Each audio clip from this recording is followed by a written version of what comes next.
ஒரு கவிதை சொன்னா எப்படி இருக்குங்கிறதா கான்செப்ட். என்னை பார், நான் உன் முழு அழகை காட்டுகிறேன். நம்ம ஒரு புது ட்ரெஸ் போட்டோம்னா ஃபர்ஸ்ட் எடுத்து போய் வேற யார்ட்டையும் போய் காட்ட மாட்டோம். கண்ணாடி பண்ணி பார்த்து நம்ம மழையா இருந்தாலும் மற்றவங்க போய் காட்டுவோம். அதுக்காக இதான் இருக்கும் உணர்வுடன் கூடிய நினைவுகள். சில விஷயங்கள் நடந்தா நல்லா இருக்கும்னு தோணும், இதெல்லாம் நடக்காது தெரியும். அப்படி நடக்கிற மாதிரி நினைச்சு நம்மளே ஃபீல் பண்ணிக்கிட்டு இருப்போம். அதுக்காக இதை தேடினேன் கிடைக்கவில்லை, கண்மூடினேன் வந்தது உணர்வுடன் கூடிய நினைவுகளாக. அதாவது உட்காந்து சில விஷயங்கள் இங்கே வந்து உட்காந்து ஏதாச்சும் உட்காந்து சிரிச்சுட்டு இருப்போம். அதை உட்காந்து பார்க்கும்போது இப்போ அழுக வரும். ஆனால் இது உட்காந்து அழுதுட்டு இருப்போம், இதுக்காக போட்டு சிரிச்சுட்டு இருக்கோம் அப்படின்னு நம்ம அதுதான் அர்த்தம். நெக்ஸ்ட் அழகான அன்புக்கு ஒரு உதாரணம். அதாவது நம்ம பிடிச்சவங்க வந்து நம்மளை பிடிச்சவங்க வந்து எப்பவுமே நம்ம கூட இருப்பாங்க. எவ்வளோ டென்ஷன் இருந்தாலும் நம்ம விரட்டி விட்டாலும் கிட்டே வருவாங்க. அதான் உண்மையான அன்பு. அதுக்கு உதாரணம் கடல் அலைக்கு கடற்கரை மணலுடன் அப்படி என்ன அன்போ, அடிக்கடி கடல் மணலை தொட்டுவிட்டு ஓடி செல்வது கடல் அலை. அந்த கடல் மண் வந்து எப்படி உள்ள போகாது தெரியும், ஆனா கடல்ல வந்து போய் தொட்டு வாழ்க்கை போயிட்டே இருக்கும். அதுதான்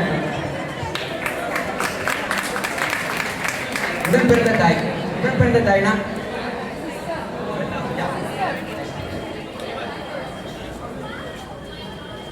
என்னுடன் பிறந்த ஒரு காரணத்தினால் மட்டுமே அவள் எனக்கு தங்கையாக இருக்கிறாள். மற்றபடி என்னை கவனிக்கும் ஒவ்வொரு நொடியும் எனக்கு அவள் இன்னொரு தாயாக தான் தெரிகிறாள். அதாவது அம்மாவுக்கு அப்புறம் ஒரு ஃபீமேல் வந்து நம்ம மேல ரொம்ப பாசமா இருந்தோம்னா அது வந்து தங்கச்சி அக்கா மட்டும் தான் இருக்கும், வேற யாருமே இருக்க முடியாது. ஒய்ஃபு நம்ம கூட இருக்காது. அதாவது லவ் பண்றவங்க ஒரு சின்ன கோவப்பட்டாலும் விலகி போயிடும். ஆனா நம்ம அம்மா இருக்காங்களே, எவ்வளவு கோவப்பட்டாலும் சரி, எவ்வளவு திண்டாலும் சரி, நம்ம கூட இருப்பாங்க. ஆயிரம் வெறுக்க முயன்றாலும் நீ சொல்லும் அந்த ஒரு வார்த்தை உண்மையில் உள்ள தோற்று விடுவார். ஒரு வார்த்தை, அம்மா பசிக்குதுமா. அம்மாவோட டெய்லி சண்டை போடுவான், அம்மா ரொம்ப இருப்பாங்க.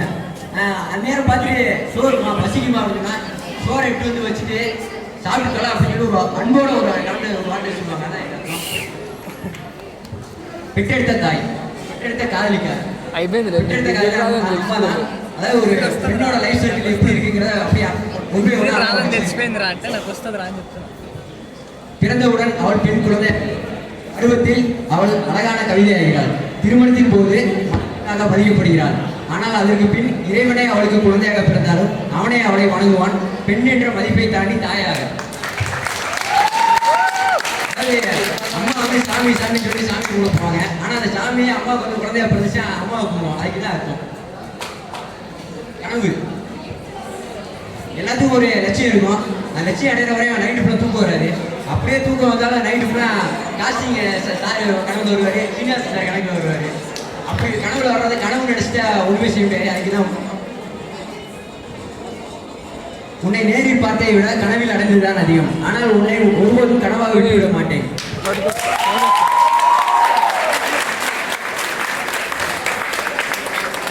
கனவு வந்து கனவா மட்டும் நினைச்சா உண்மை இல்லைங்க. அதை அடையிற வரை நம்ம வந்து தூங்க கூடாதுங்க. அதுக்குதான் அர்த்தம். முயன்றால் முடியும். அதாவது ஒருத்தன் வந்து லைஃப்ல வந்து தோத்துக்கிட்டே இருந்திருப்பான். ஆனா அவன்கிட்ட ஜெயிச்சவனை வந்து பெருசா பேசுவோம். ஜெயிச்சவனே ஆனா தோத்தவன் வந்து பெருசா பேச மாட்டோம். அப்படி பெருசா பேச விட்டா அவன் என்ன செய்வாங்கன்னா அடுத்தது, ஜெயித்தவனை கண்டு அஞ்சாதே, விழுந்தவனை கண்டு பயப்படு. விழுந்தவனுக்கு தான் தெரியும் எழுந்து வர. ஜெயிச்சவனுக்கு வந்து மனசுல சந்தோஷம் தான் இருக்கும். ஆனா தோத்தவனுக்கு அதை விட அதிகமாக ஜெயிக்கணும் ஒரு வெறி இருக்கும். அதான் அர்த்தம். அனுபவ வெற்றி. ஒருத்தன் அடிக்கடி தோத்துக்கிட்டே இருந்திருப்பான். ஆனா திரும்ப திரும்ப ட்ரை பண்ணுவான். அது கண்டிப்பா அவன் சிஏ படிச்சவனா தான் இருப்பான்.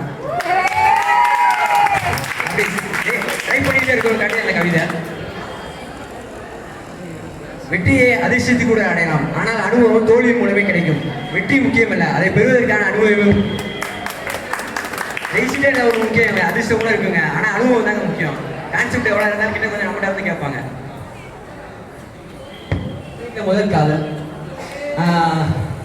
அதாவது ஒரு பையனும் ஒரு பொண்ணு, ஒரு பையன் ரொம்ப நாள் ஒரு பொண்ணை பார்க்குறான், ரோட்டை போயிட்டு இருக்கு. அதனால வந்து அவன் பேசி போயிட்டான். அடுத்த நாள் வந்து அதே ரோட்ல வந்து அந்த பொண்ணை பேசணும்னு நினைக்கிறான், அதை கவிதையை சொல்லணும்னு நினைக்கிறான். அதான் இப்போ கான்செப்ட்.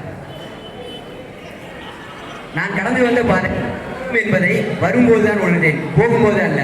காரணம் போகும்போது நீ என் அருகில் இருந்தால் திரும்பி வரும்போது அல்ல. சாதாரண பாதையை எளிதில் கடந்த நான் வாழ்க்கை என்னும் பாதையை மிக எளிதில் கடப்பேன். நீ என்ன அருகில் இருந்தால் கிடைப்பாயா? அதாவது அவன் பிடிச்சவங்க வந்து கிட்ட கணிச்சு வச்சுக்கோங்க, சோகம் காலம் எதுவுமே இருக்காது, மூஞ்சில போய் புண்ணகம் மட்டும் தான் இருக்கும். அதுக்கு தான் அர்த்தம் ஒருதலைக்காதல். அதாவது லைஃப்ல ஒருத்தன் வந்து ஒரு பொண்ணை வந்து தேடி தேடி போறான், அந்த பொண்ணு வெறுத்துட்டு ஓடி போயிடுது, திரும்ப திரும்ப போய் நிற்கிறான். அப்பேற்பட்ட சுச்சுவேஷன் இந்த கவிதை இருக்கு. தெருவில் உள்ள அனைவரும் வேடிக்கையாக பார்க்கும் அளவுக்கு தேடி திரிந்தேன், நீ என்னை வேடிக்கையாக பார்க்கும் அந்த ஒரு நொடிக்காக.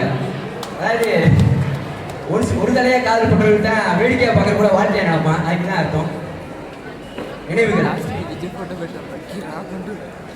படிக்கும்போது சுமையாக தெரிந்த இந்த இடம் பிரிந்த பின் சொர்க்கமாக தெரிகிறது, கருவறை போல் கல்லூரி.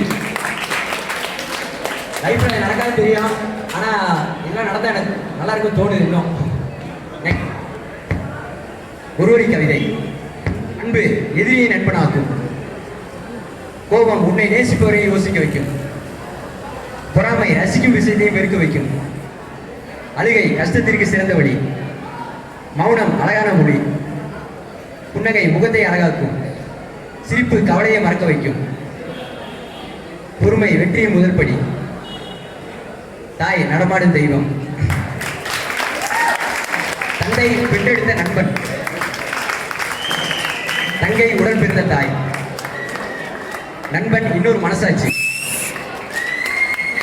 தோழி உடன் பிறக்காத தங்கை. லைஃப்ல ஃபாலோ பண்ணிட்டு வச்சுக்கோங்களேன், எல்லாமே தோல்வி கிடையாது, நம்மளுக்கு இருக்கிறதுக்கு யாருமே கிடையாது.